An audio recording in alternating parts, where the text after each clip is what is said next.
Ito yung araw ng recognition din ako sa nagmamadali kami papunta sa school kasi ayan malilate na tumatakbo na yung mga bata. Ayan, naglalakad na po kami niyan papunta sa eskwelahan. At 6 po ng umaga ang kanilang recognition day. Ayan, nag-uumpisa na po ang pagmamarcha ng mga magulang kasama ang kanilang mga anak. Katapat po nila, ayan po ang si Princess Helly kasama kanyang mami. Ayan, naglalakad na po sila. Yan pa mga kasama sa mga nagmamarcha. Yan po si Chanel. Yan.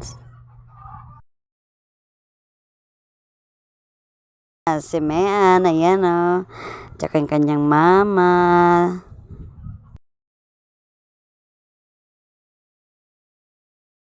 Ito naman po si Pia. Yan, mga kalaro yan ni Chanel. Ayan sila o.